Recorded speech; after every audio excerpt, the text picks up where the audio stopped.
tardes a todas y a todos.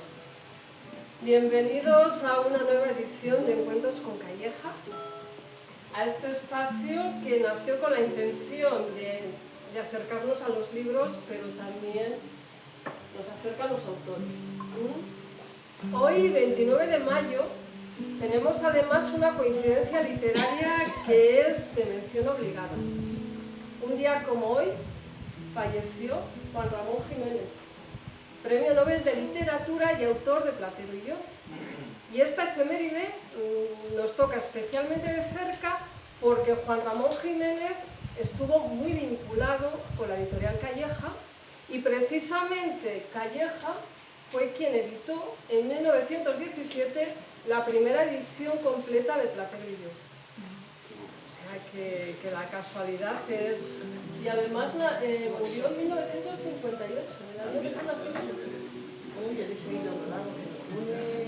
Para que veas, para que veas. Así que fijaos qué forma más bonita de empezar, ¿no? Hablando de literatura, de memoria, de editores, de autores, de libros que viajan a través del tiempo y de ese apellido Calleja que para nosotros es mucho más que una simple referencia literaria. ¿Qué te ha parecido el museo? Me ha gustado mucho. Además, no tenía ni idea y me ha gustado mucho. Pues tenemos una pequeña joyita que, que además, es desconocida. Deberíais publicitarlo más. Eso intentamos. Antes de empezar, quiero dar las gracias, como siempre, al Ayuntamiento de Alfoz de Quintana Dueñas, a la biblioteca por hacer posible este espacio, gracias también a mi equipo, por todo el trabajo que hay detrás, y gracias a Mariano Mangas, que vuelve a acompañarnos con su música y que llena este espacio de magia, ¿no? Que sale, toca y ya parece que la biblioteca respira distinto. Le estoy dando coba, te das cuenta, ¿no? Pero merecida. Yo también merecida. Hoy vengo generosa y no voy a racanear en halagos, vamos, eso está claro. Gracias también a Inmaculada Molinero por poner voz, sensibilidad, presencia y además caracterizarse siempre con un detalle, ¿no? Un detalle propio de cada libro, de cada autor. La cruz era muy grande y no me la podía poner. Te veía yo de templaria. ¿Qué tal? Ya te digo, gente que está apuntada, o de romana. Vamos a dar también las gracias al grupo Las Terrazas y a la farmacia de Quintana Dueñas y a todas las personas, ¿no? Que de una u otra manera ponen su granito de arena y nos ayudan tanto a difundir como a cualquier pequeño detalle que podemos necesitar, están ahí prestos, ¿no? para solventarlo, y eso es de agradecer también. Y hoy tenemos la suerte de recibir a Antonio García, autor de Regresión y La Búsqueda, para hablar de literatura, de misterio, de personajes, de documentación, de oficio y de todo eso que ocurre antes de que una historia llegue a nuestras manos ya formateada como un libro. Antonio, muchísimas gracias. Bienvenido a Quintana Dueñas. Un aplauso, por favor.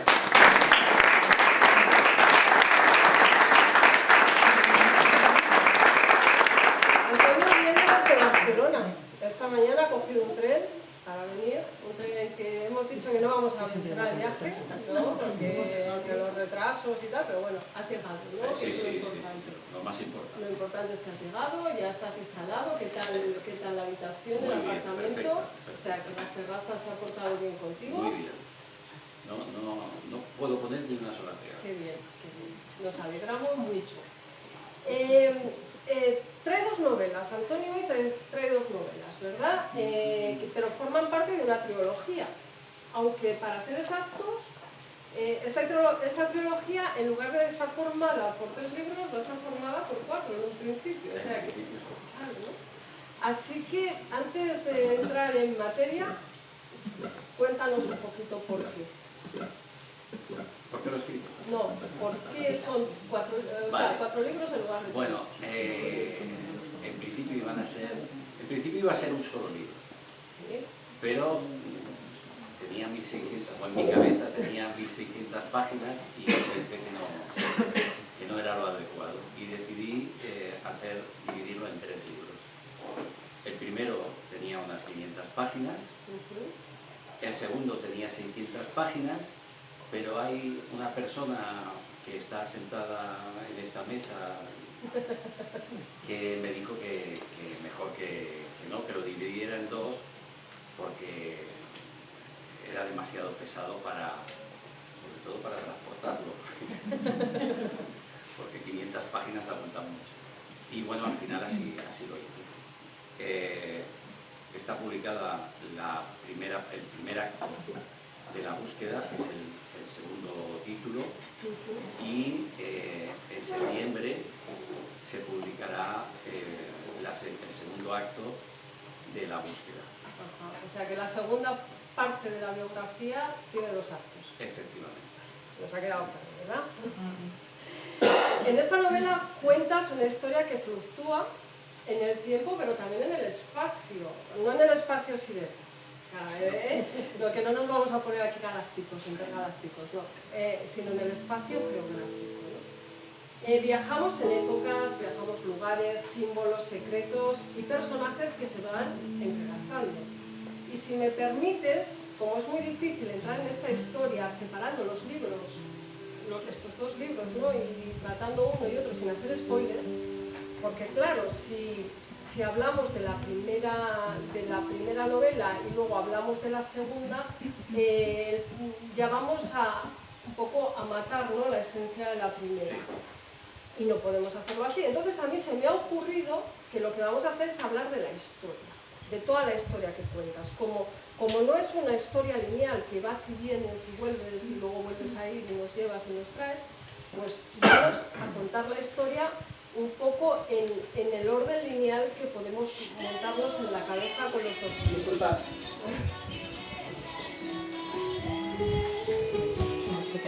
Entonces, si quieres hacerle la competencia a Mariano,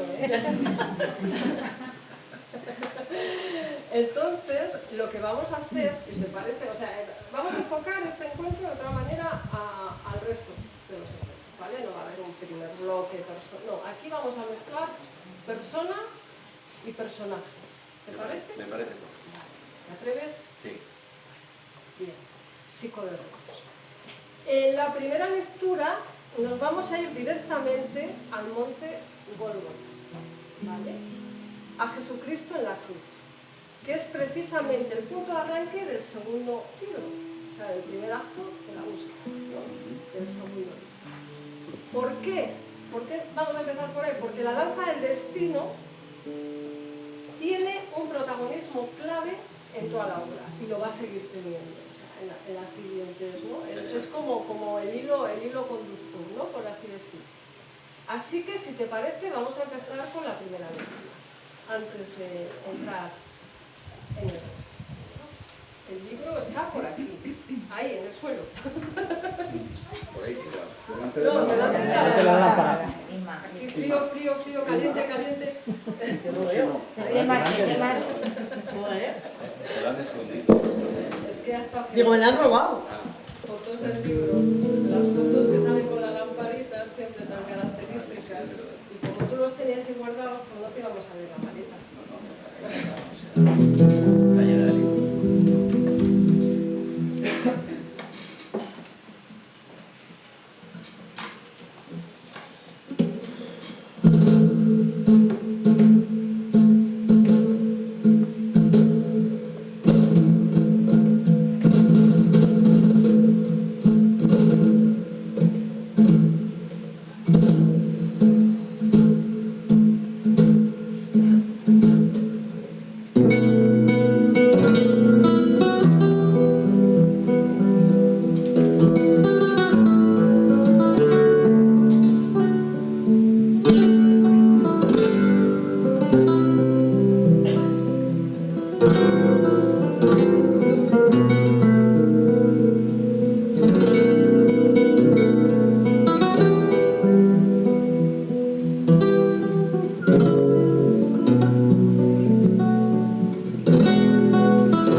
calma inquietante. Las mujeres seguían llorando al pie de la cruz de Jesús. Los ladrones, aún vivos, se lamentaban por su suerte y por el dolor que les provocaban los clavos incrustados en manos y pies, así como la postura forzada que sus cuerpos no lograban sostener. Los legionarios vagaban por el lugar sin propósito claro, esperando una orden, una señal. El centurión rumiaba en silencio todo lo ocurrido aquella mañana en aquel miserable monte. El cielo, que antes se había cubierto de tinieblas, volvía a lucir despejado, como si nada hubiera sucedido. Gayo Casio alzó la vista y vio ascender por la ladera a una patrulla de soldados judíos, encabezada por un oficial que portaba una lanza ceremonial. Montó en su caballo y aguardó desde su posición elevada. Cuando el grupo se detuvo a unos 5 metros, tras una orden seca del oficial, Casio contó a medio centenar de hombres. Las fuerzas estaban igualadas. El oficial avanzó unos pasos, se plantó frente al centurión y habló en voz firme. «Soy Homer, capitán de la guardia del templo». «¿Y?», replicó Casio con desprecio contenido. «Vengo a ejecutar órdenes de los sumos sacerdotes del templo», dijo Homer con altivez. «Yo solo obedezco órdenes de Roma. Las cumpliremos con o sin vuestro consentimiento». Con una leve presión de rodillas, el caballo de Casio se alzó, obligando a Homer a retroceder. «Al que le va a pasar será a ti y a tus hombres si no os marcháis ahora mismo». «No has entendido nada, romano», respondió el capitán. «Porto la lanza de Herodes Antipas, símbolo de la máxima autoridad del pueblo judío». Casio examinó la lanza desde lo alto. Le pareció vulgar, apenas más ornamentada que las demás, pero no deseaba un incidente. «Habla, ¿qué vienes a hacer?» «El templo me ha ordenado comprobar que los crucificados han muerto. Si no es así, debemos rematándoles, rompiéndoles todos los huesos». «Sois un puñado de bárbaros», espetó el centurión. «No os basta con lo que ya han sufrido». «Es la orden que he recibido», respondió Homer sin inmutarse. «Pues adelante, valientes soldados, cumplid con vuestras órdenes». Casio escupió al suelo a los pies del capitán, giró el caballo y se dirigió a sus hombres. «Legionarios, formación». Los soldados corrieron a recoger sus escutas que habían dejado amontonadas tras las cruces y recuperaron su pila. En menos de un minuto, la media centuria estaba alineada, lista para el combate. Mientras tanto, los soldados del templo ya habían alcanzado los maderos. Comprobaron que Dimas y Gestas seguían vivos. Apoyaron las escaleras contra las cruces, alzaron los garrotes, su única arma, y comenzaron a golpear. Rompieron los huesos de brazos, piernas, costillas y finalmente el cráneo. Los legionarios se giraron dando la espalda en señal de desprecio. Los gritos cesaron de golpe. Estaban muertos. Se disponían a continuar con el cuerpo de Jesús. «¡Alto!», ordenó Casio. Su voz cortó el aire como una cuchilla. Los judíos se detuvieron en seco. «Ese hombre ya ha muerto». Homer se revolvió furioso. «Tengo órdenes». «Tus órdenes era de romper los huesos de quien siguieran vivos. Este ya ha entregado al espíritu», dijo Casio señalando el cuerpo. «También debo asegurarme de que está muerto», replicó Homer.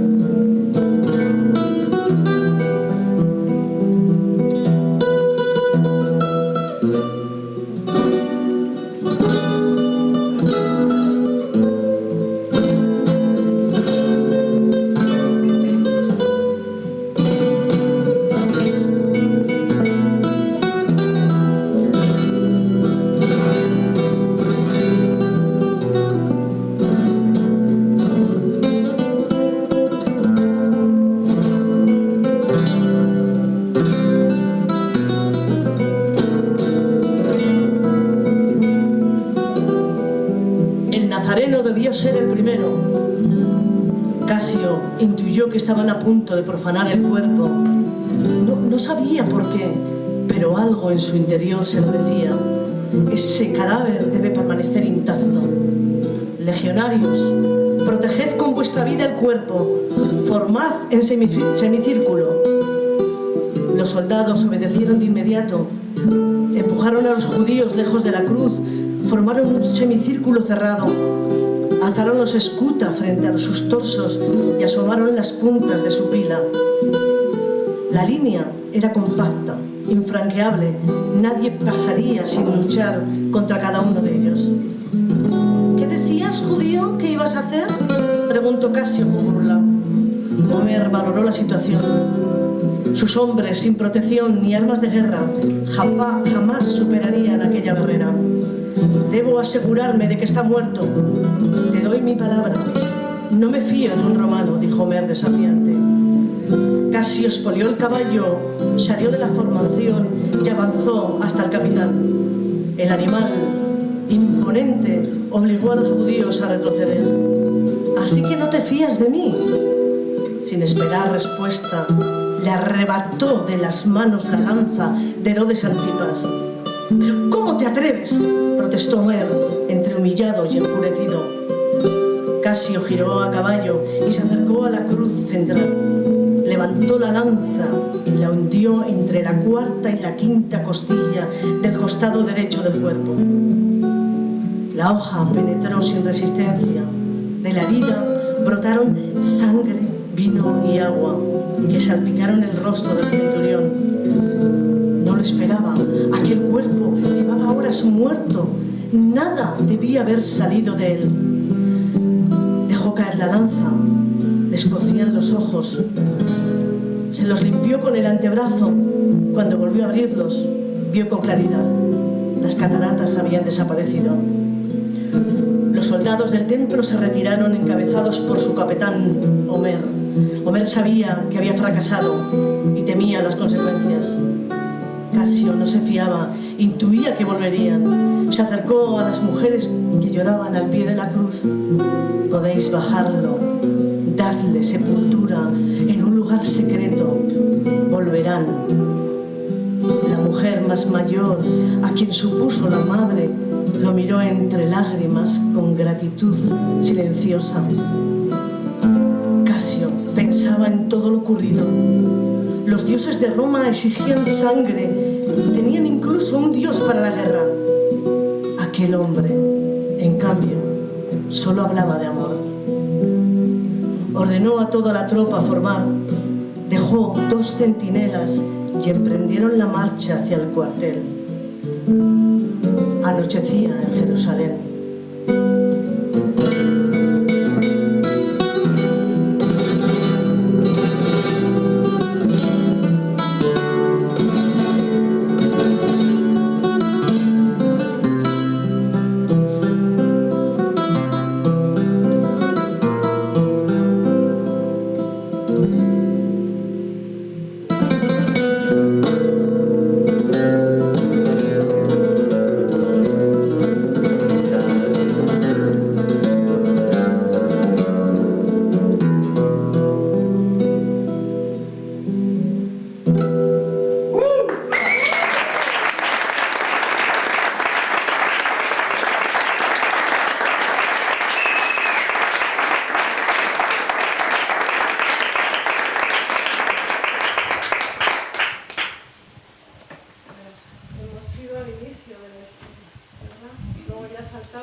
Saltamos al siglo XII y saltamos a Barcelona al 2009, ¿verdad? 2009, sí.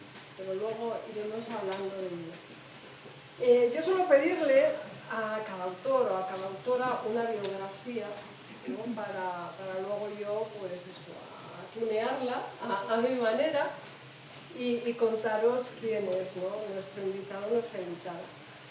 Pero con Antonio me ha pasado algo distinto. La biografía de Antonio es que era un recorrido vital. Entonces me ha hecho cambiar el planteamiento de este encuentro. Y he dicho, me parecía que tenía mucho más sentido que fueses tú quien contases quién eres, lo que ha sido tu vida, y lo intercalásemos con las distintas historias que cuentas en el libro, ¿de acuerdo? Así que vamos a empezar, ¿no? Vamos a empezar con la primera pregunta. En tu biografía, tú cuentas que naciste en una familia muy humilde, ¿verdad? Sí. Y me llama la atención que dices que en tu casa no había ni cuentos ni libros. No, no había. No había principalmente porque no había dinero para comprar. Y entonces, Mi madre se casó con 17 años, a mí me tuvo con 18 casi, y cosía pantalones, montaba pantalones, le traían las piezas, las cosía, mi padre era taxista.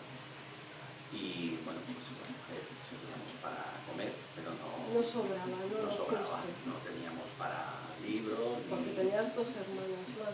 Después a los 3 años vino una hermana y a los 11 ya vino la última hermana. Sí. O sea, que antes de ser lector ya fuiste narrador, ¿no? Pues sí, porque pasaba que entonces era común, mi madre estaba sola y tenía que ir al mercado. Y entonces me dejaba a mí, con 6 años, al cuidado de mi hermana pequeña, que tenía 3. Y pues iba al mercado. Mi hermana tenía miedo de quedarse sola, pues iba a mi madre y se ponía a llorar. Lloraba. Y yo, pues para calmarla, pues me inventaba cuentos y se los contaba. Me los inventaba porque como no tenía los libros de cuentos, me los inventaba. Y ella pues se tranquilizaba, me escuchaba y hasta que volvía mi madre. O sea que... Entonces, ya empecé pues, contando historias. Contando historias. Por eso te calificas no como escritor, ¿verdad? No, siempre. Sí, no, es que no me considero escritor. Soy lector, lector empedernido, pero no soy escritor. Me gusta contar historias. Escribir para mí es algo demasiado grande. Y te da respeto, ¿no? Me da respeto la palabra. Ya sé que cualquiera que junta unas palabras dice, soy escritor. A mí es que me da mucho respeto. Mucho pudor. Sí, mucho respeto. No me lo considero. Bueno, escribes libros. Cuento historias. Sí. Después llega un momento fundamental en su vida. Este momento es aproximadamente a los 11 años, me cuentas, sí. En el instituto, que descubres la biblioteca. Sí, para mí fue, vamos, yo no había visto jamás tanto libro junto. Entonces, bueno, me volví como loco, para mí aquello era mágico. El problema es que me pasaba el día en la biblioteca y no me fumaba las clases, no iba a las clases. Solamente por estar en la biblioteca. Por estar en la biblioteca y leer libros. Ahí descubrí a Julio Verne, Edgar Rice Burroughs, Emilio Salgari, Emily Zola. Porque leías libros que eran para edades superiores, además. Sí, bueno, Julio Verne. No, pero bueno, veo que tienes todo esto y sí, después, devorabas todo lo que caía. El tiempo que estuve en el instituto lo leía. Si me querías encontrar, no me buscaras ni en los billares, ni en los futbolines, ni en el campo de fútbol. No, estaba en la biblioteca. Mis notas eran malas, lógicamente, porque no estudiaba, dedicaba todo mi tiempo a leer. Y mi padre me calentaba porque... Claro, no entendía, ¿no? No entendía. Decía, peligros y luego no aprueba. Y no aprueba. Y a partir de ahí, cuando alguien me iba a hacer un regalo para Reyes o para mi cumpleaños, lo que pedía era libros. Ya les daba yo una lista. Quiero esto. Sí. Bueno, no me los compraban todos. Sí, pero bueno, esto es como una lista de bodas, ¿no? Efectivamente. Más o menos, tú ahí tenías tu lista y vale. Efectivamente. Y ahí empecé a formar mi biblioteca. Tu biblioteca. biblioteca que además ahora sí que tienes un número de libros considerable. O algo más de 1500 libros. Vamos, que has ido llenando estanterías, ¿eh? En tus libros, claro, tú dices, ¿no?, que empiezas leyendo Julio Verne, Emilio Salgari, La Ilíada, o sea, La Odisea, Antimás, o sea, tú vas leyendo todo lo que cae en tu mano, ¿no? Sí, lo que me llamaba la atención. Y en tus historias, ya no voy a decir en tus libros, ni en tus novelas, voy a decir en tus historias, lo voy a llamar así, si te parece. Sí, me parece perfecto. Hay mucho movimiento, ¿no? O sea, se viaja en el tiempo, hemos dicho que se viaja en el espacio, se cruzan épocas, símbolos, lugares, personajes. Viendo ahora, ¿no?, lo que es regresión y la búsqueda, yo creo que dentro de tus novelas está aquel lector adolescente, está plasmando, ¿no?, las aventuras que vivió y las has formateado ahora en tu propia aventura. Sí. A ver, lo que he escrito, o lo que estoy contando, es lo que a mí me gustaría leer. Como no lo he encontrado otras cosas, he encontrado otras historias que me han gustado mucho, pues empecé a escribir eso. Tú sentías la necesidad de contar esta historia, ¿no? O sea, que ya la tenías en tu... Luego veremos cuándo empieza a llegar a tu cabeza, ¿no? Porque no has escrito, tú no habías escrito hasta no jubilarte. Nunca, no había escrito nada. Bueno, a mí una vez me dijiste que todos los informes y eso te daban, te decían, joder, macho. Como soy asesor fiscal, o era asesor fiscal. ¿Cómo se esmera? Cuando en los escritos que tenía que hacer contra Hacienda o al económico... Les contabas una película, ¿no? Bueno, yo contaba ahí la historia y tenía bastantes páginas. Yo creo que ganaba por aburrimiento. Para no leerse todo aquello, bueno, dile que sí y así nos lo quitamos de encima. Sí, ya está, que no recurra. Sí, que se esté quieto, Que no recurra. Porque estudias Derecho Tributario. Sí. Y hay algo que me llama especialmente la atención, porque montaste tu primera asesoría con 25 años. Así es. Y cuentas, a mí esta imagen me parece maravillosa, además muy literaria, muy novelesca, ¿no? Que para captar clientes iba a los polígonos, te vestías con traje todo puesto y te echabas polvo de talco en las sienes para parecer más mayor. Es que no me tomaban en serio. Fui la primera vez. Tenías pinta de crío, Claro, ¿no? fui la primera vez a un taller y me dice, vete de aquí, niño, que no sé qué. Y digo, joder, pues vas empezando bien. Y entonces pensé y resultó. Porque además, como tenía un vocabulario que no se adaptaba precisamente a mi edad, sino a más mayor... Has sido rarito tú desde pequeño. Sí, un poco rarito, sí que... Pues el bloque, me compraban el bloque. Y ya está. O sea, decías, bueno, ¿qué queda de ti de aquel joven, ¿no?, que intentaba que lo tomaran en serio? ¿Qué queda? ¿Qué queda? Hostia, ahora mismo nada. No queda nada. No queda nada. No, porque de aquel joven ahora ha evolucionado tanto. Sí. Es imposible, no queda nada. A ver, en algún momento sí que queda entre comillas, la inocencia de creer que con 25 años podías tener una empresa. Estamos hablando del año 1985. Podías tener una empresa y poder asesorar a esa empresa. Cuando sabías a ciencia cierta, porque había investigado el mercado, que todos eran muchísimo más mayores que yo. O sea que no tenía nada que comerme. Claro. No tenía nada que comerme en principio. Sí, pero bueno, ahí tenías un espíritu valiente, emprendedor, Sí. que te fijabas un objetivo e ibas a por él. Y bueno, eso ha pasado también en los libros, ¿no? Sí, bueno, por eso sí, con lo las que historias. queda es esto. Eso. Es eso. En tu biografía hablas de varios puntos de inflexión. El primero fue la muerte de tu madre en 2001. Estabas muy unido a ella, ¿no? Y su pérdida te sobrepasó. Sí, a ver, sobre todo porque no me dio tiempo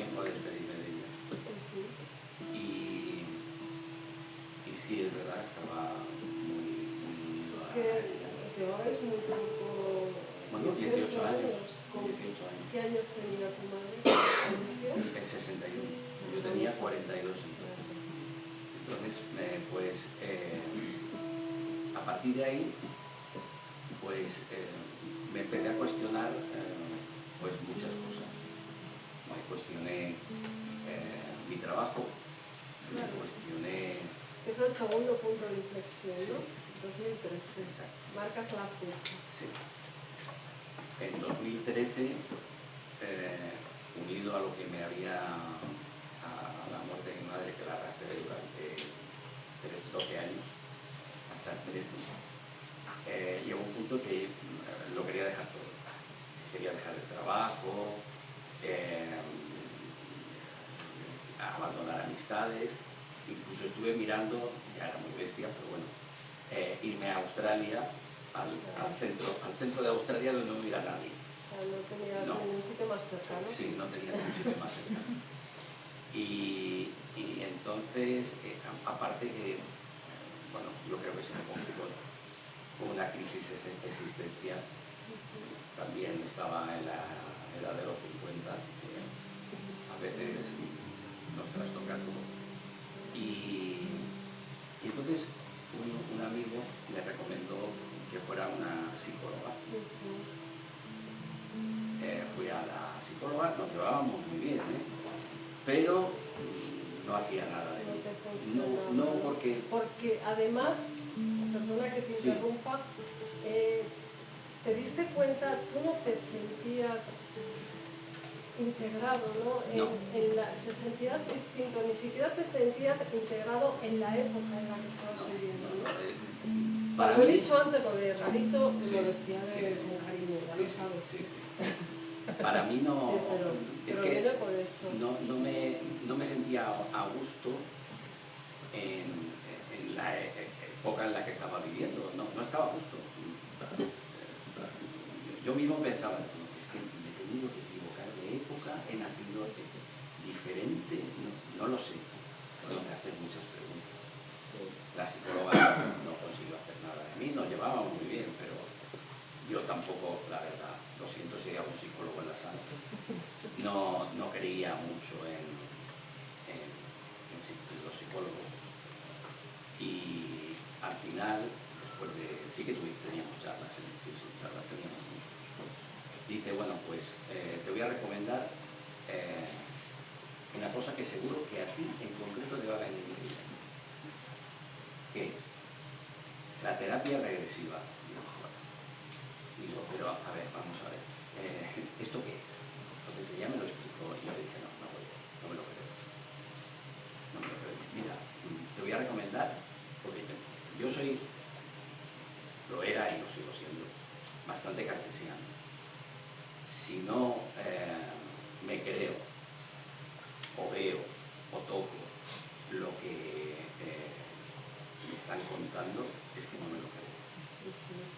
Entonces me recomendó que leyera varios libros de Brian Weiss, lo hice, y cuando terminé de leerlos, pues quedé un poquillo más convencido. Digo, pues mira, vale, ¿y ahora qué tengo que hacer?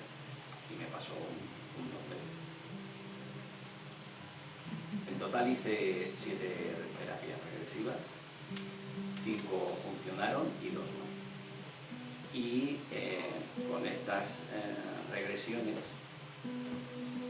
conseguí, vamos a decir, se me hizo la luz, entender el por qué. el por qué Sabes que a mí con esto me explota la cabeza, pero no me he puesto los lados, pero bueno. Sí, conseguí descubrir el por qué y empecé a tomarme las cosas de otra manera, a cambiar puntos de vista hasta, no sé si lo tocamos ya o lo dejamos, lo que me pasó en el 2014. No. Pues hasta aquí. Sí, hasta aquí. Vamos hasta aquí, ¿por qué? Pues porque hemos tocado la palabra clave, regresión. ¿Cómo se titula tu primera historia? La primera historia, regresión, te buscaré en cada vida. Te buscaré en cada vida. Vamos a leer.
¿Tu madre ha muerto?, le preguntó.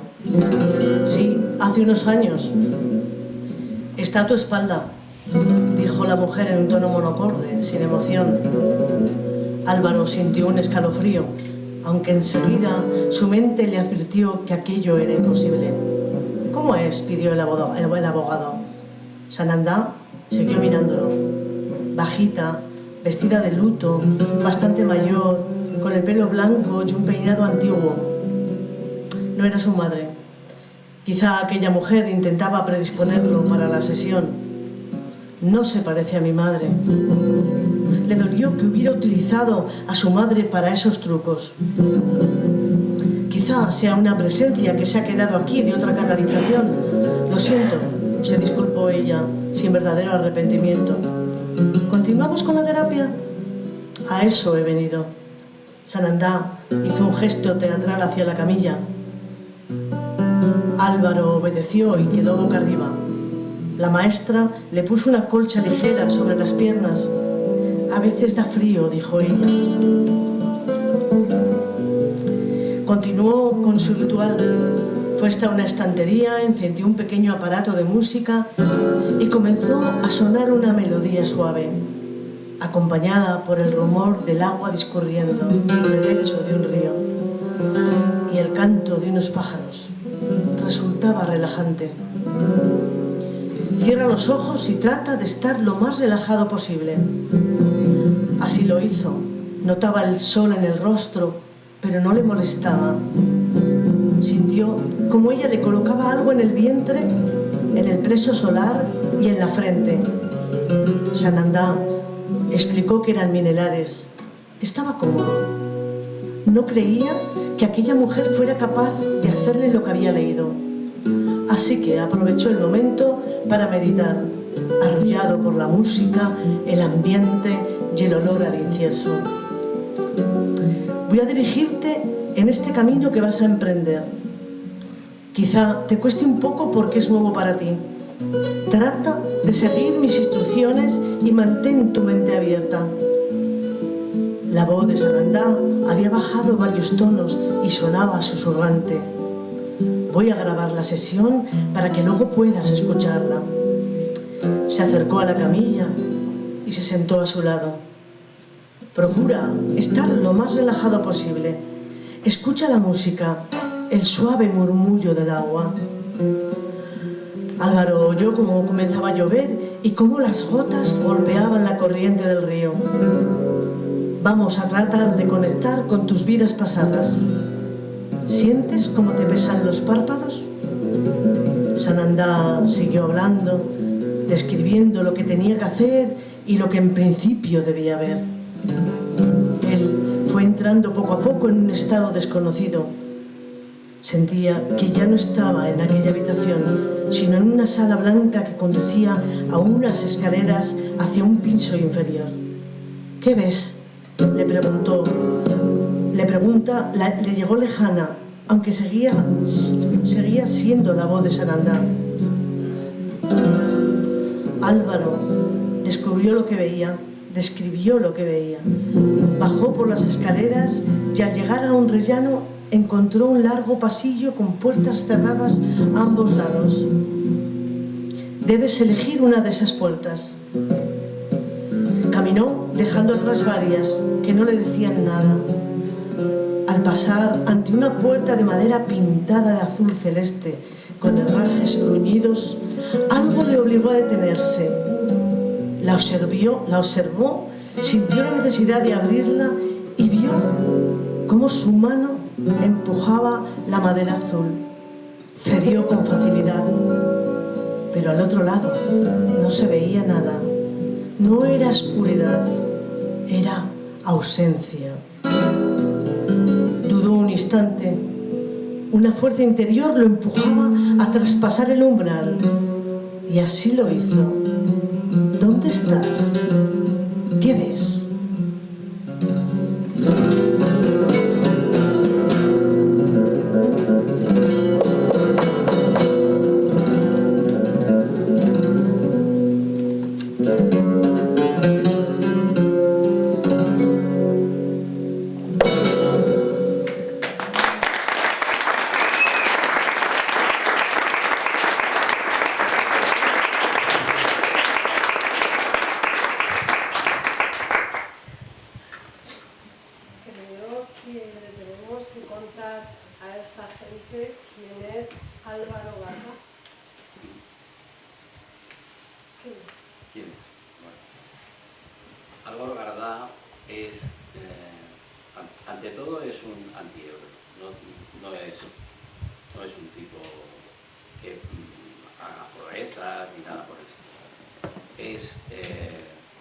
Tiene un despacho, una boutique de temas fiscales, que se dedica a sacar dinero del país, de la alta burguesía catalana y de los políticos. Por lo tanto, aparentemente no está cumpliendo o está rayando lo que es la legalidad. Pero para él es correcto, o sea, está haciendo lo correcto y en su propia ética es lo que cree que debe hacer y para lo que ha estudiado. Él no mira de dónde viene el dinero, salvo, él procura no tocar el dinero que venga de la droga ni de la prostitución. O sea, antes de mover el dinero de esta gente, procura informarse de con quién está hablando, y la gente que viene a su despacho, sobre todo, viene recomendada. Básicamente Álvaro Gardá es esto. También es un descreído total. Te llevarías tú bien, con Álvaro Gardá. Sí. Sí que me llevaría bien, lo he dicho muchas veces, o sea, no tendría ningún problema que fuéramos amigos, o sea que... Un hombre tampoco es eso. Somos bastante, bueno, en algunas cosas parecidos y en otras no. Bueno, cuando uno escribe... Todo pasa por un filtro personal, ¿verdad? Y luego ya tú lo extrapolas a la fantasía. Exacto. Ese es Álvaro. Álvaro lo situamos en la Barcelona de 2009, ¿no? O sea, estamos ahí en la crisis... En plena crisis económica.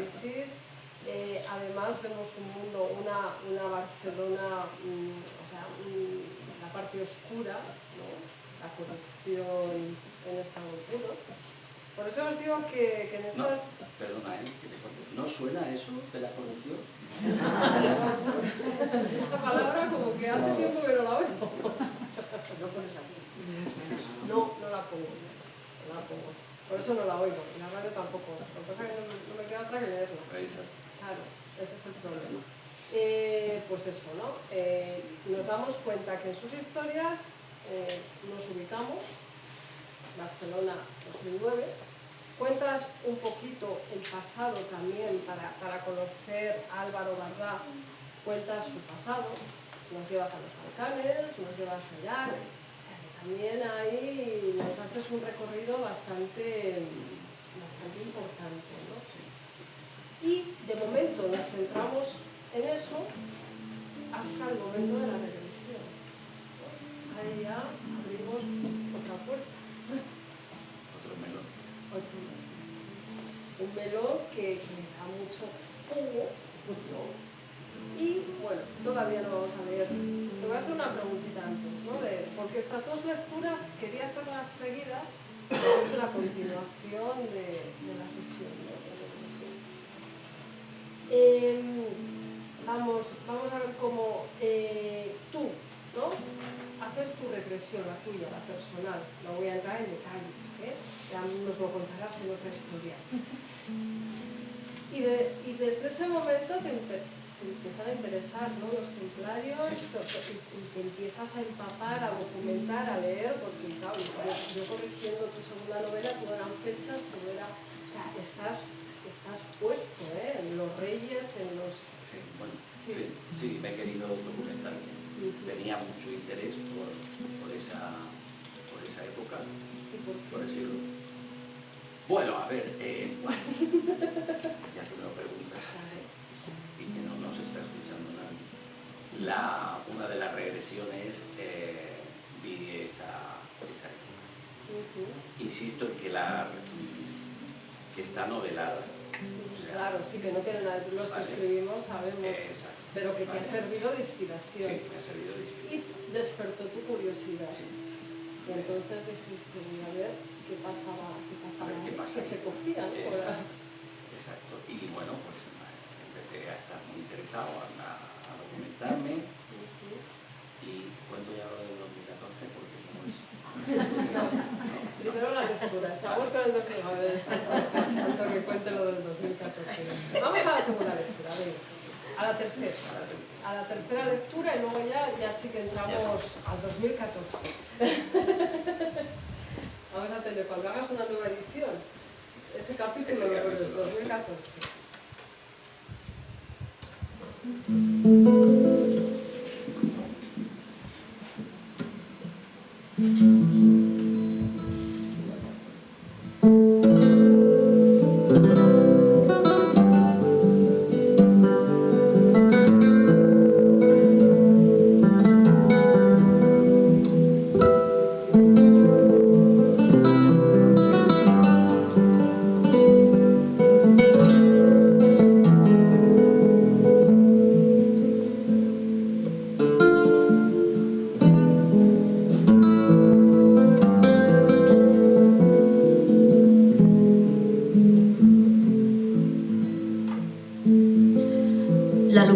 Del ambiente lo deslumbró.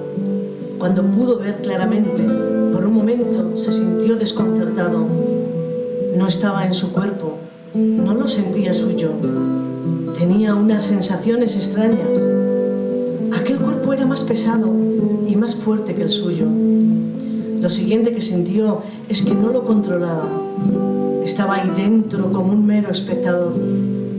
Los ojos le dejaron ver una mano derecha llena de cicatrices de un color blanquecino que destacaban en su piel morena.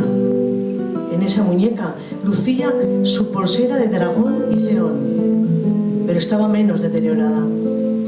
Vio que vestía una túnica blanca y los calzones también eran blancos.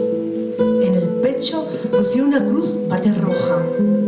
También llevaba una capa blanca con otra cruz pater roja, sujeta al hombro izquierdo por una fíbula. Era la cabeza de un dragón.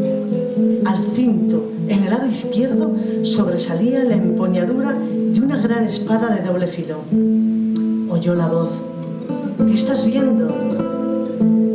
Álvaro trató de explicarlo. Vio lo que parecía un mercado.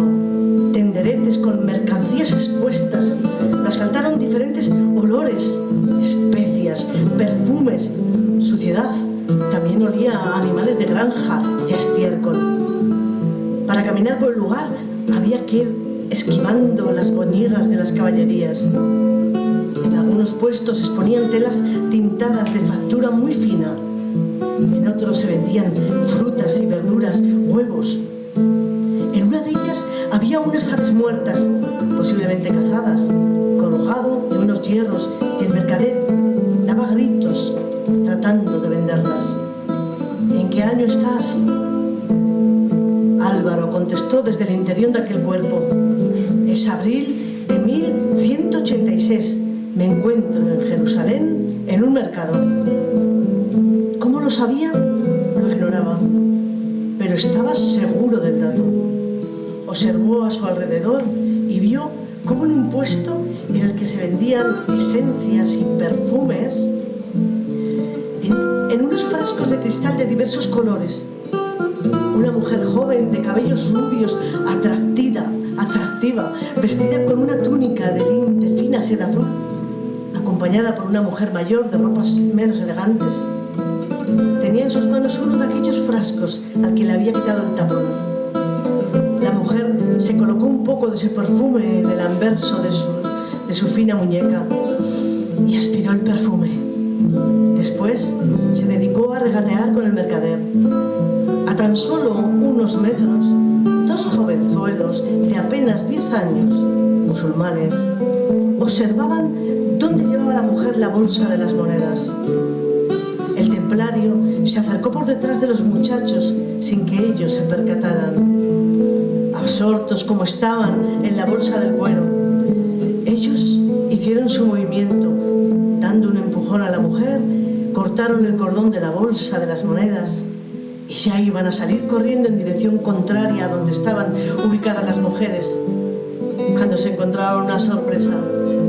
Chocaron con el pecho del hombre vestido de blanco y armado con una enorme espada. ¿Dónde vais, pilluelos?, dijo el hombre, cogiéndolos de los ropajes por la parte de atrás y elevándolos lo suficiente para golpear sus cabezas sin hacerles daño. ¡Suéltanos, suéltanos!, gritaron los niños al unísono. Las dos mujeres miraban entre espantadas y sorprendidas de la situación. «Entregad la bolsa a su legítima dueña y os soltaré». La voz del hombre era amenazadora. Todavía, colgando de las manos del templario, le dieron la bolsa de cuero a la mujer más joven. «Suélteles, caballero, ya han restituido el bien robado». La voz de la joven mujer era dulce. Y el hombre, de rostro curtido por el sol, dejó caer a los dos mozuelos y estos salieron huyendo a la carrera. «Buenos días, señora. Mi nombre es Jean Gardás de Cascasón». «Muchas gracias, caballero Gardás. Soy Eileen. Mi padre es Sir Pembroke y venimos de Britania con la cruzada. Esta dama es mi aya». Jean Gardás admiró la belleza de la joven, sus ojos azules, su nariz respingona, su talle muy fino y además aquella voz, la más dulce que había oído en su vida. «¿Vais a estar mucho tiempo por estos lugares?», preguntó el templario. Eileen se ruborizó y todavía le pareció más bonita a Gardás. «Lo siento, caballero, estas cosas las decide mi padre». «Por supuesto, quizás podríamos hablar si alguna vez volvemos a encontrarnos». No estaba preguntando el templario. «Quizás», empezó a decir la joven, pero el aya se la llevó de un tirón del brazo. Jean la vio desaparecer entre los tenderetes de las mercancías. «¿Dónde quedó tu voto de castidad, templario?», pensó Gardás. Sanandá seguía los acontecimientos que le estaba relatando Álvaro con la boca abierta. Jamás había visto una regresión así. El tiempo de la consulta corría rápido.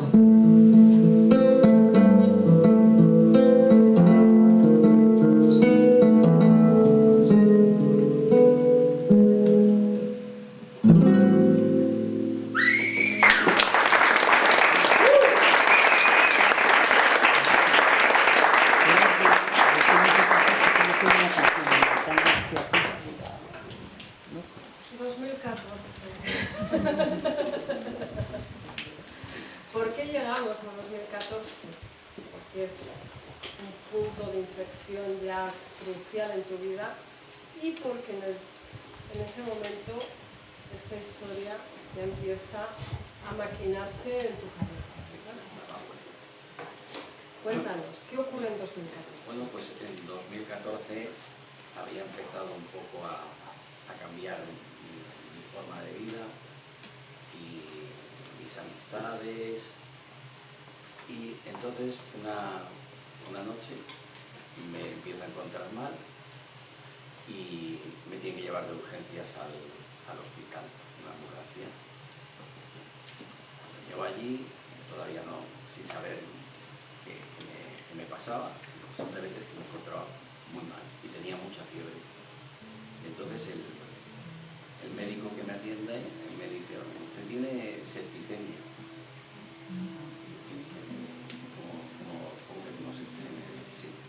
Espérese aquí un momento que va a venir el cirujano. El cirujano.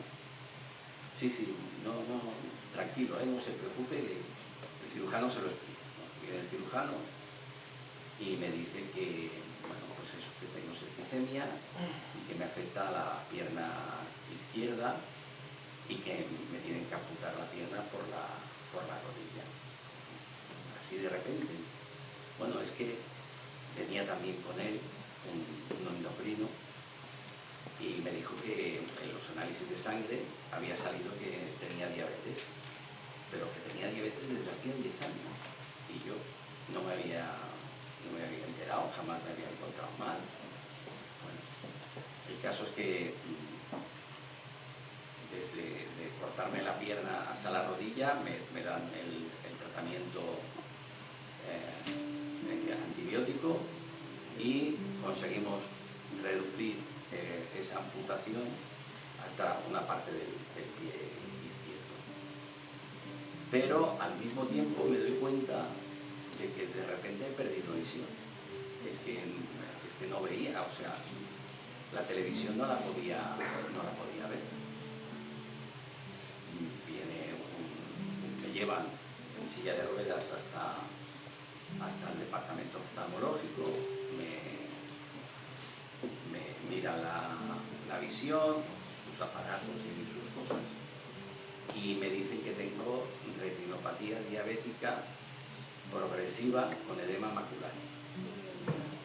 Entonces, si hay algún diabético por aquí, a lo mejor no sabe lo que es. Entonces me dice, bueno, claro, hombre, a ver, así de repente, claro, así de repente, dice, bueno, es que usted esto hace 10 años que lo tiene. Digo, no, hace 10 años, hace 3 días yo estaba trabajando normalmente y me veía perfectamente. Dice, sí, pero como ha tenido un debut diabético espectacular, según él, pues ha pasado esto.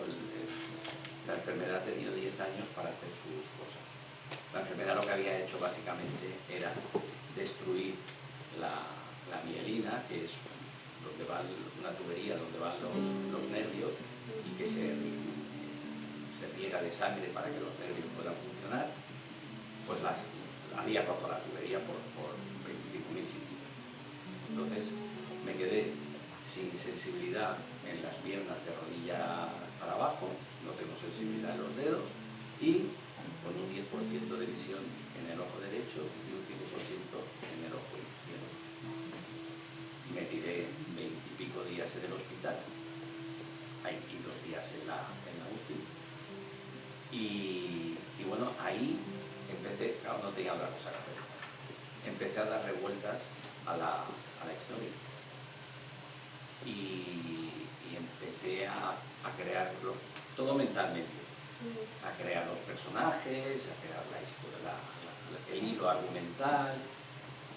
Y bueno, cuando salí de allí, iba en silla de ruedas, estuve un mes en silla de ruedas, pues tenía que volver otra vez a trabajar. Y bueno, pues llevaba, por suerte tenía el despacho muy cerca, con la silla de ruedas al despacho, y estaba allí de gusto parlante, porque no podía trabajar. Si llamaba a un cliente, pues que estaba mosqueado, porque la gente se pone nerviosa si el que manda se pone enfermo, pues hablaba con ellos, me preguntaban cosas. Y quería escribir la historia, pero no podía porque el despacho era mío y tenía que seguir trabajando. Entonces tuve que esperar al 2023, que vendí la cartera de clientes, y entonces empecé a escribir todo lo que tenías en la cabeza. Todo lo que tenía en la cabeza. O sea, que esta historia te sirvió de terapia, de evasión, ¿no? Sí, sí, En no, la verdad es que sí. En momentos muy, muy duros, pues tú evadías tu mente imaginando Sí, sí, lo que luego plasmarías. Porque no tenía otra cosa que hacer, o sea, o hacía eso o me ponía a pensar. Sí. O sea que prefería hacer eso. Sí, pero bueno, o sea, que parte de un momento, o sea, sacaste, ¿no? Sacaste un provecho, entre comillas, Sí. a lo que es una situación. O sea, que podía haber hecho muchas cosas, y ninguna buena, pero se me ocurrió esto. Y luego, o sea, ahora vamos a contar el otro gran personaje, porque hay muchos personajes, esta historia tiene muchos personajes, muchas aristas, muchas historias dentro de la historia, pero el segundo personaje es Jean Gardás. Exacto. ¿Quién es Jean Gardás? Ya hemos visto que era un templario, ¿verdad? Sí, Jean Gardás. Y mola, ¿eh? Y mola. Sí. Jean Gardás nace en Carcassonne y es hijo de un noble sin medio. Vive en un castillo, bueno, no era ni un castillo, una fortaleza, a las afueras de Carcassonne. Y a los 15 años, bueno, todo su afán era ser militar, ser soldado. Y se pasaba el día pues con la espada, peleando con el jefe de armas de la casa, montando a caballo, lo que se solía hacer en aquella época. Y un día va al río a caballo y encuentra allí a su hermano y a dos amigos de él, del hermano, que tratan de violar a una chica, a una niña cátara. Y él pues la defiende con toda la mala fortuna de que a uno le corta una mano, al otro, que además eran hijos de nobles de Carcassonne, y entonces huyen estos tres. Él vuelve a su casa y le cuenta a su padre lo que ha pasado, y el padre, sabedor de lo que va a pasar, que lo van a juzgar y lo van a colgar por haber atacado a esos nobles, le dice que huye, le da un caballo, le da dinero, y él huye. Y le da la pulsera. Y le da, sí, sobre todo la pulsera del león. Que luego la tiene guardada. Que luego la tiene guardada. La pulsera la pulsera tiene 2000 años. O sea que es una joya, entre comillas, de oro, que representa a un león y a un dragón, ambos enfrentados. Y va pasando de generación en generación.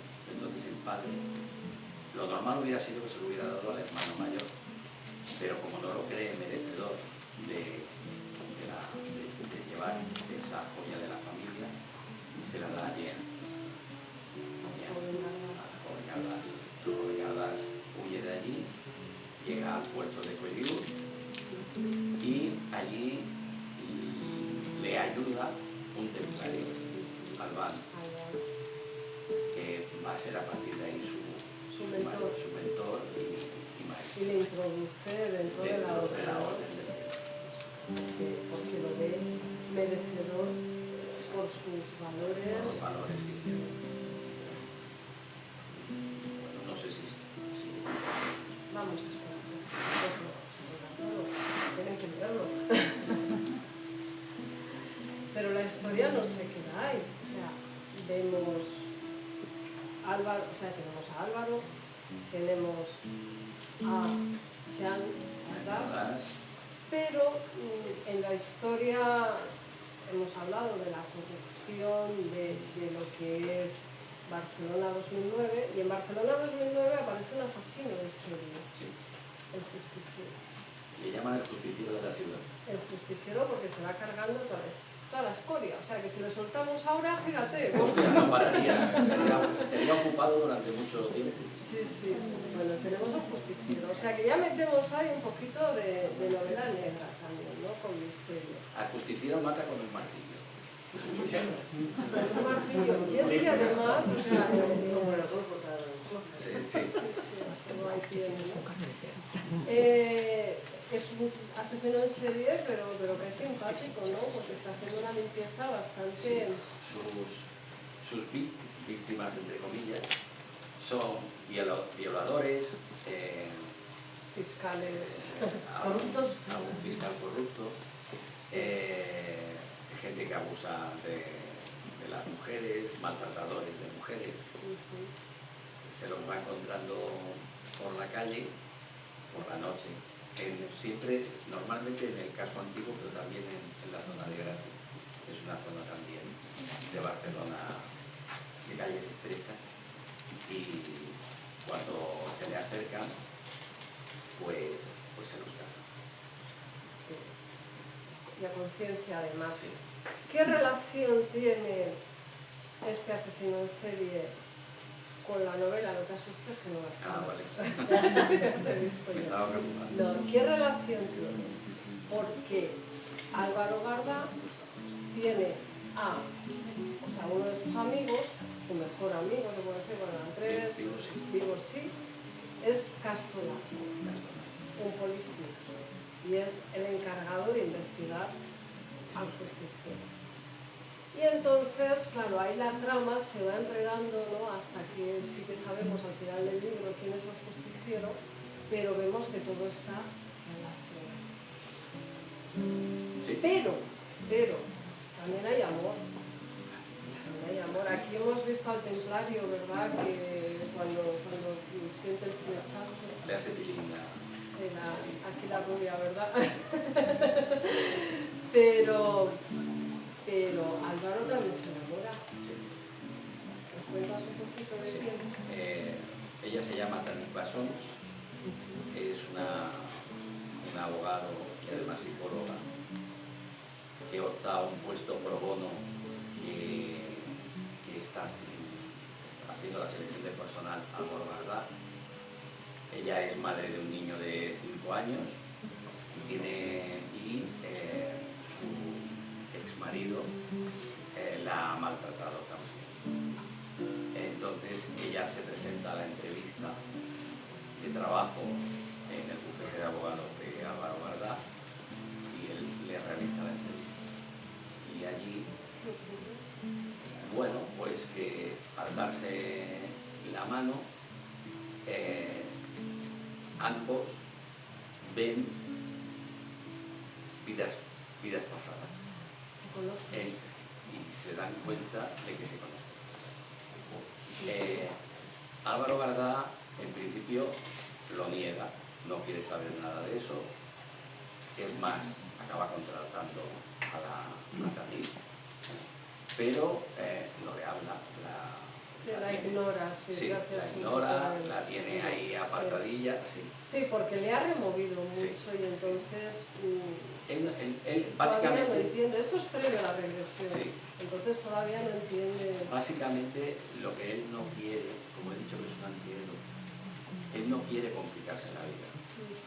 A ver, la chica le gusta porque es mona, pero no quiere complicarse la vida, no le interesa para nada empezar una relación ni nada por el estilo.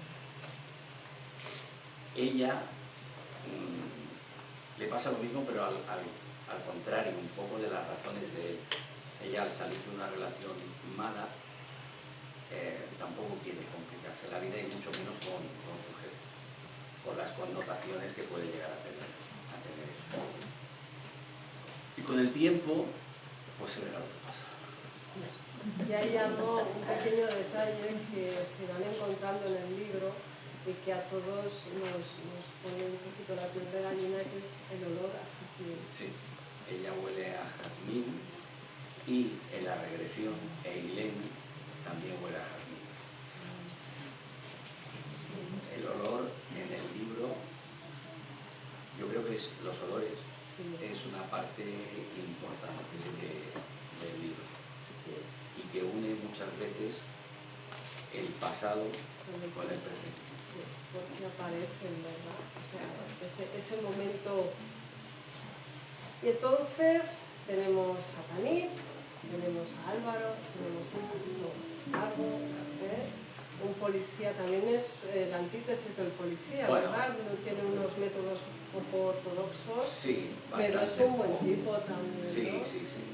Los métodos, a ver, el Castro Largo había sido militar, había estado en las fuerzas especiales y había estado en UNPROFOR, o sea, había estado en la guerra de los Balcanes, había estado también en la guerra de Afganistán, había estado en varias guerras. Y al final lo acaba dejando porque se da cuenta de que lo que están haciendo no sirve para nada. No sirve para nada porque no los dejan actuar contra la gente que se dedica a matar mujeres y niños. Se siente los impotente, sí, claro. se siente impotente. Y él cree que estando en la policía lo va a poder conseguir el objetivo de poder detener a los que cometen delitos y llevarlos a juicio. Pero se encuentra con la realidad más absoluta, y es que los delincuentes los coges, los metes por una puerta y a poco rato salen por la otra. Y entonces, bueno, pues emplea unos métodos que podrían llegar a ser dudosos. En ciertos momentos, pero efectivos. Sí, pero son efectivos. O sea, que es lo que cuenta, al fin y al cabo es lo que cuenta, Sí. ¿no? Además, también se enfrenta, entre comillas, ¿no?, a la corrupción policial. Sí, ¿no? sí. Sí, a los policías comprados, Comprados, corruptos. el soborno. Sobornados. Porque es otra de las claves del libro, y ya cerramos un poco la línea. Castro Largo se encuentra por casualidad con un furgón, eso sí que lo podemos contar. Léelo primero, léelo, eso, léelo. Y luego ya hablamos de... Porque abrimos la siguiente. Yo mando, ordeno y mando. Esto es lo mío. Da fe, pero me ha dedicado el libro. Sí.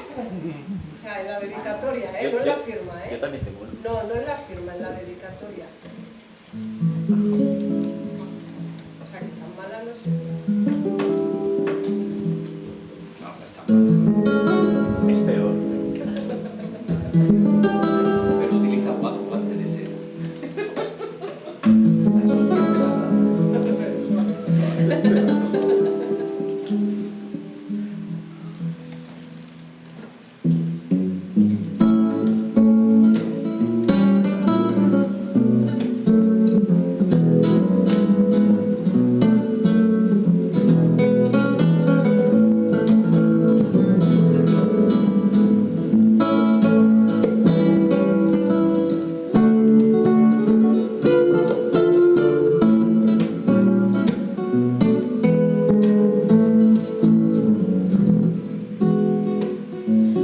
Portabella observaba con los brazos cruzados y expresión inquisitiva lo que hacía.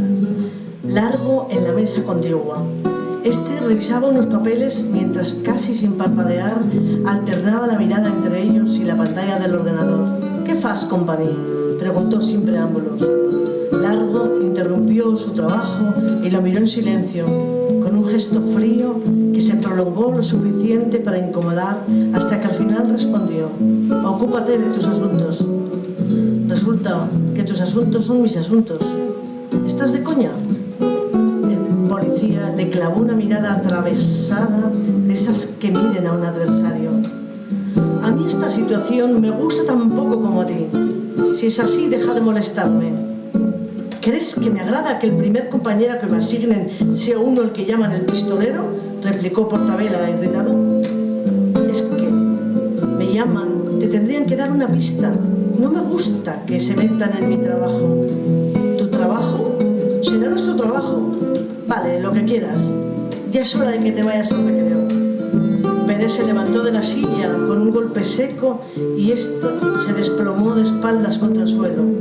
Salió disparado de la gran sala murmurando imprecaciones entre dientes. «Ahora irá llorando a llorarle al comisario», pensó Largo, y regresó al expediente del atraco. El suceso, oficialmente, estaba resuelto y archivado por sus compañeros de la brigada de atracos. Sin embargo, algo en la historia no terminaba de encajar. ¿Cómo era posible que dos marroquíes llevasen chalecos antibalas del ejército español? Y lo más inexplicable, ¿de dónde habían sacado dos HK MP5 con munición de 9 milímetros? La rapidez con la que se cerró el caso también descamaba. Había un superviviente del asalto al furgón. El otro había muerto a manos de Largo en defensa propia. El detenido durante el interrogatorio se limitó a decir exactamente lo que los policías querían oír. Caso resuelto, punto final. Nadie preguntó por las armas, ni por los chalecos, ni por los dos cómplices con monos negros que huyeron en motos de gran cilindrada. Nadie salvo él. Casto quería respuestas. Se puso la cazadora, colgada en el respaldo de la silla, y bajó por las escaleras del edificio.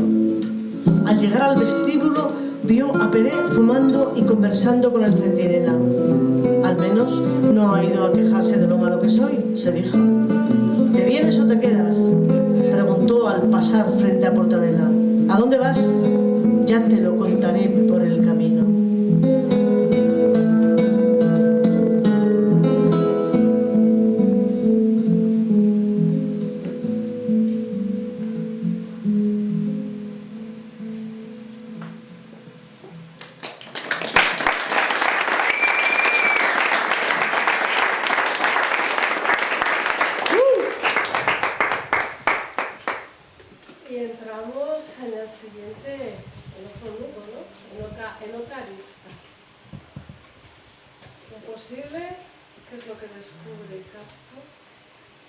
Bueno, lo que se da cuenta es que hay en una mezquita ilegal se está adoctrinando a musulmanes para, no lo sabe todavía, pero imagina que quieren perpetrar una atentado.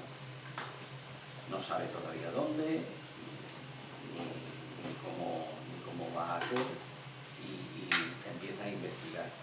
Y nada más hace que encontrarse trabas.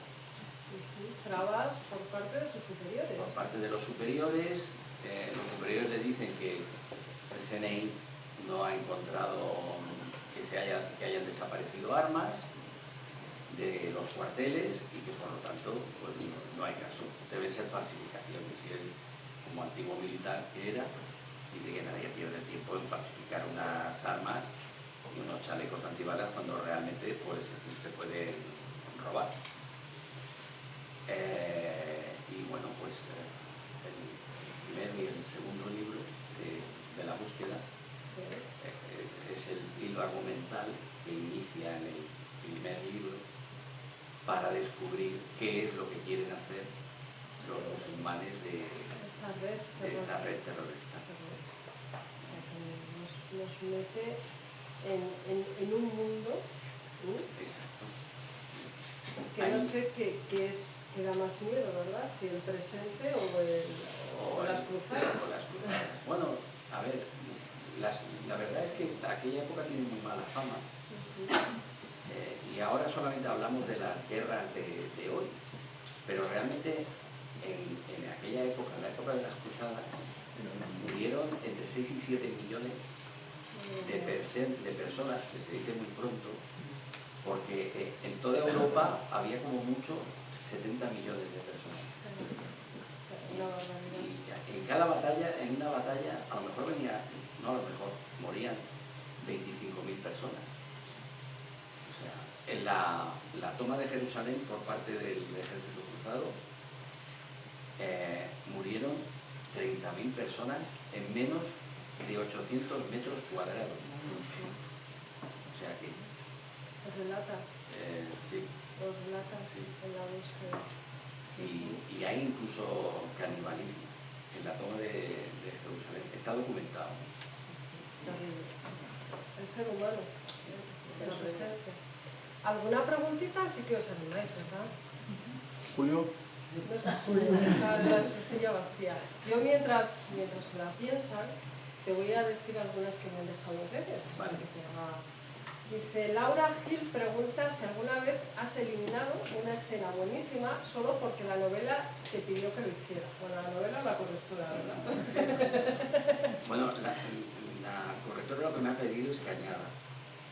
Y eso sí que lo he hecho. Eliminar, bueno, a lo mejor me han hecho eliminar paja.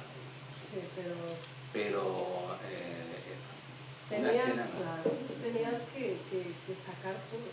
Sí. Y he añadido alguna escena, sí, es verdad. Pero eliminar paja sí. Pero escenas no. Escenas, ¿no? Yo una cosa, yo pienso que dices que no eres escritor, pero si estás dando alma a los 4 personajes, los estás haciendo ver tu visión, eso solamente lo puede hacer un escritor. Has creado un personaje con alma. Tienes razón, pero es que me sigue pareciendo muy grande la palabra. Además es que son tantas historias, me parece súper complejo. Claro, sobre todo el engranaje, ¿no? El mérito que tiene es el engranaje. ¿Cómo une una cosa Cómo con la va otra? uniendo, cómo vas del pasado, vuelves al presente y el presente se va encadenando. Es todo como un efecto cremallera. Es muy curioso cómo funciona la cabeza de este hombre. Sí. ¿Alguna preguntita más? Yo tengo una. Has comentado que lo que te motivó a empezar a escribir fue la historia que creaste en el año 2014, ¿no? ¿Te he entendido? Exacto. Vale. ¿Las regresiones a las que te enfrentaste son anteriores? Sí, son del 2013. Ah, o sea, de un año antes. Sí. O sea que una cosa y la otra... Bueno, están ligadas, lo único que pasa que desde que tuve las regresiones hasta que me pasó lo del hospital, no había tenido tiempo, entre comillas, para pararme a pensar en crear una historia. Sí, es lo que te quería preguntar, sobre todo, que si la regresión es lo que si te había motivado más la regresión Sí. a escribir o el proceso que sufriste. No, realmente fue la regresión, aunque digamos que el disparo de salida Pues, me lo dio el tiempo en el hospital porque me permitió estar en un hospital. ya. Bueno, me permitió tener tiempo para poder pensar en los personajes, en la estructura, en la historia en sí.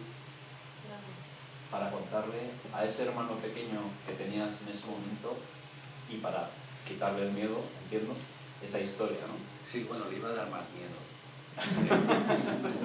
Te digo yo que sí. Juanma Morales quiere preguntarte por tus motivaciones para escribir. ¿Qué te motiva en tu día a día? Porque no nos vamos a engañar, o sea, te tienes que enfrentar a muchas dificultades, una dificultad sobre todo muy importante, ¿no? Que es la visión. Sí. Bueno, a ver, lo que me motiva principalmente es contar la historia. A ver, yo ahora mismo tengo acumulación de historias, o sea, quiero terminar el tercero, la tercera de la trilogía, y tengo acumulación de historias. Lo que me motiva realmente es contar la historia. Para ello tengo que escribirla, que es lo que me fastidia más. Pero bueno, tengo que escribirla. Entonces, lo que me motiva realmente es contar la historia. Contarlo, ¿no? Yo te quiero preguntar una cosa. ¿Has vuelto a recuperar algo de visión? No. ¿Te has quedado así? A ver, lo que tengo yo es progresivo y el fin está claro, me acabaré quedando ciego. Lo único es que de momento está parado. Me han operado 5 veces de los ojos y en cada operación te ponen una especie de medicamento que es el que ha hecho que la cosa vaya más lenta.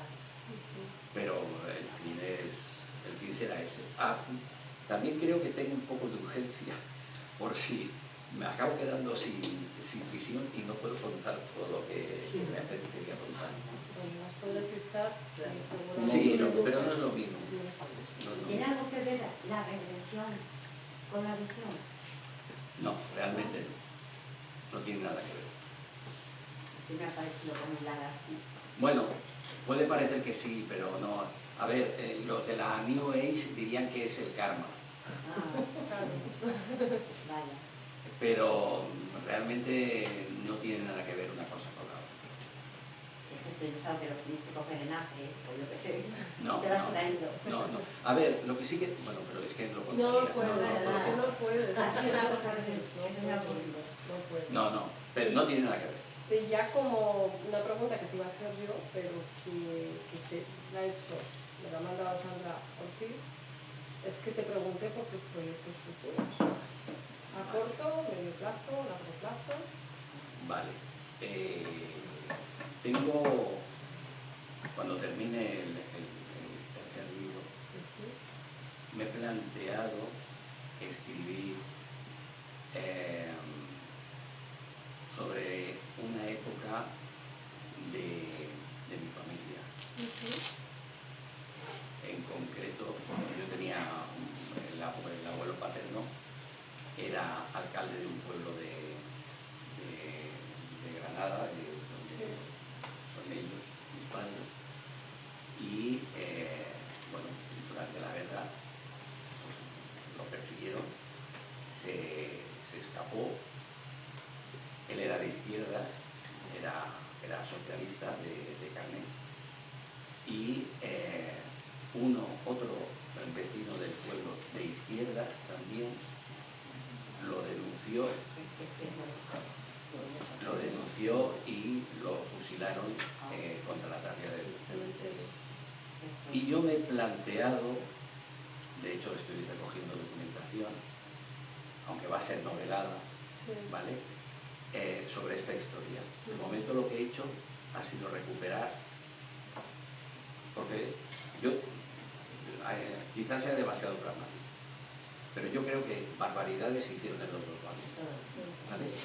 Entonces, yo lo que estoy haciendo ahora, cuando ya lo tengo casi todo, es la prensa desde el lado nacional, desde el principio de la guerra, hasta, y la prensa desde el lado republicano, desde el principio de la guerra.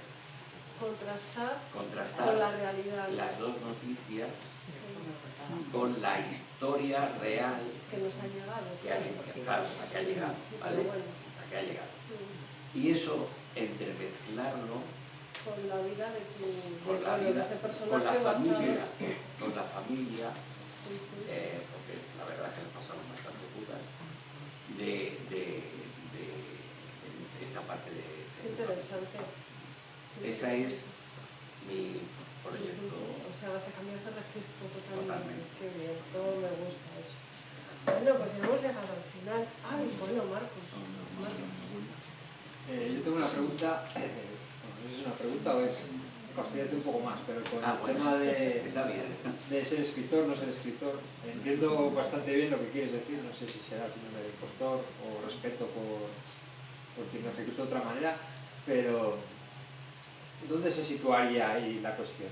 Es decir, ¿qué es ser escritor? Es escribir con cierta calidad. O sea, contar la historia no es ser un escritor, porque realmente lo que haces es contar una historia y la escritura es el canal, ¿no? Entiendo, podría ser una película o podría ser cualquier otra cosa, pero a la vez me pregunto, a lo mejor lo que estoy intentando es que te permitas pensar que sí, igual sí te puedes llamar escritor.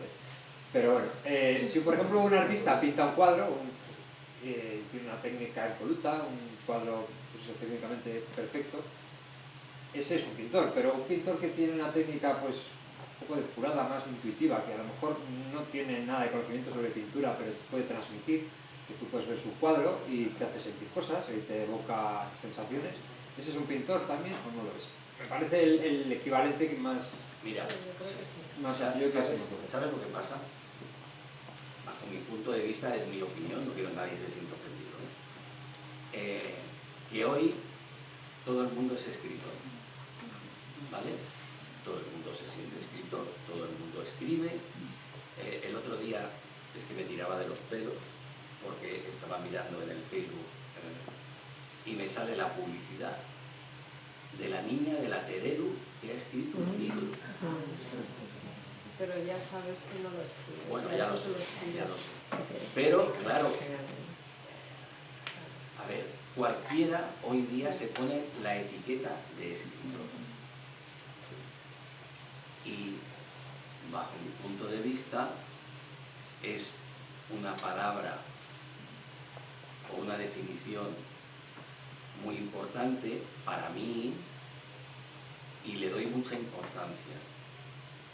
Entonces, yo no me considero escritor. Pero ¿sabes quién, perdona que me interrumpa, que tiene que considerar escritor?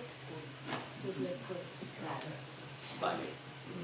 Y entonces, dices, Sí, sí, pero tienen que ratificar, sí, entiendo. Pero no, es que además, a ver, tú corriges mis textos.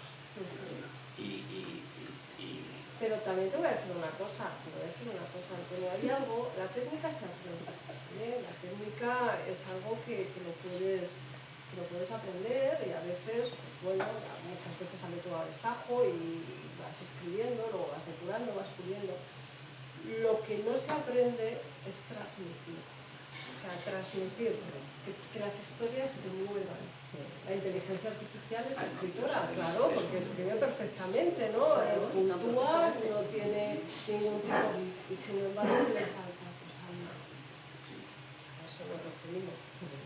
Si no, novelista, quizás podría valer. Es que me gusta más contador de historia. Contador de historia. Ya, sí. Pues como eres contador de historias,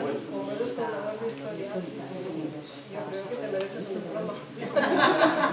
Estamos muy agradecidos de que hayas venido hasta El esta agradecido soy yo. humilde casita, biblioteca. Pues seguimos entregando Hombre.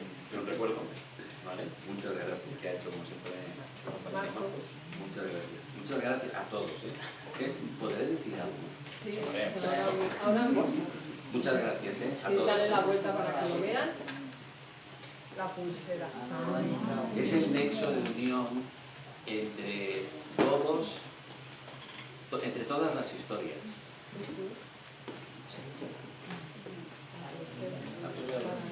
Ahora te voy a dar una pequeña.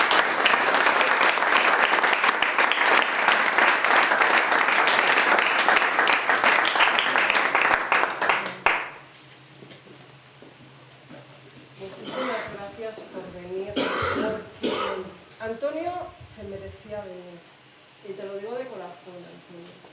Se merecía venir por su coraje, por sus ganas, por su esfuerzo, por su humanidad y por sus historias. Y por tus historias. Y te lo dije, ¿qué te dije yo? Digo, yo aquí Sí, sí. tienes que venir. Digo, necesitas, porque forma parte del espíritu Calleja, o sea, de las personas que están detrás de las novelas que presentamos. Y nada, que sigas adelante, que para mí es un placer trabajar con él. A veces soy un poco brusca, Es igual. pero yo creo que ha sido para muy bien. Y eso es lo importante. Y nos vamos a olvidar de los malos momentos, que también los hay, no vamos a hablar de editoriales, No, de por editores y favor. esas cosas, como no vamos a hablar de Del trenes. No, Ya está, tampoco. Y además es que ha venido aquí porque su madre ya le dijo que tenía más cuento que Calleja. sí. Además de verdad. Te dejo, Con 6 años. te dejo decir unas palabras. Venga, Vale. te voy a dejar. A ver, gracias. Qué detalle. Sí, normalmente Estoy suele decir generosa. la última palabra. Siempre. Javi, entonces. Pues, a ver, lo que quería era agradecer primero al público que está aquí, a la gente de Quintana Dueñas que me ha tratado muy bien, al equipo de Encuentros con Calleja, a Inmaculada. Bueno, es que- que salita, claro, pero bueno. Claro, pues, es que te estaba escuchando leer la historia y digo, esto no lo escribí. O sea que, bueno, pues si alguna vez se me ocurre o puedo hacer un audiolibro, Cuenta con hablaré contigo. A Mariano yo Manga. te pongo la voz. Y es la música, y Exacto. tú la idea, y ya está. Ya está. a Mariano Mangas, que tenía muchas ganas de conocerlo y de escuchar en directo su música. Bueno, a la biblioteca, por supuesto, a la biblioteca y al bibliotecario, que si da para otra historia. Si yo contara, sí, porque si yo contara cómo funcionan las bibliotecas en Barcelona, pues Están igual ahora. mejor lo dejamos. Con los trenes y con los editores. Sí, igual. Porque además, esto que hacéis aquí una vez al mes, yo no lo he visto en ninguna otra parte. En Barcelona ni siquiera parecido. Y yo creo que fomenta mucho la lectura y las personas, sobre todo las personas. Porque muchas veces leemos un libro y no sabemos nada del escritor o del contador de historia. Pues esto es un ole para Concha. No. Ella. Sí. Ella es la que tiene el espíritu. Es que todavía no he terminado. Y sobre todo a Concha. A Concha porque la verdad es que llegó por casualidad. La verdad es esa. Llegó por casualidad. Pero siempre me ha demostrado profesionalidad y empatía. Porque a pesar de que es muy dura y te pega unas hostias que no veas, Metafóricamente hablando. Metafóricamente. Es muy empática. Y es muy, diría que muy madre, fíjate. Un mamapato. Sí. Y le agradezco mucho la invitación aquí a Encuentros con Calleja, porque, lo he dicho, no sé si lo he dicho, llevaba 2 años viéndolo en directo desde el Instagram y muchas veces decía, joder, mira qué bien se lo están pasando. y bueno, pues me gustaba, además se tocan diferentes géneros y bueno, pues me llamaba mucho la atención. Y nada más porque me voy a poner tierno y no quiero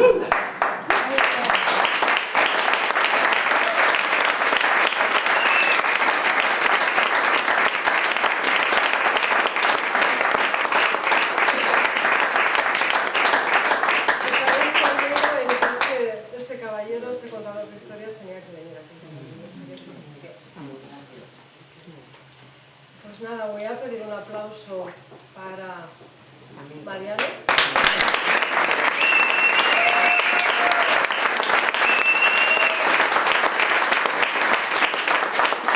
Otro aplauso para nuestra querida Vita.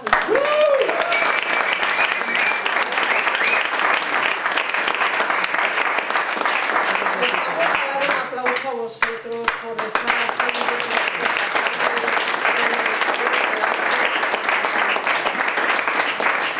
Hasta el próximo Encuentros con Calleja, que será el día 19 de junio. Finalizamos temporada. Un aplauso para Concha.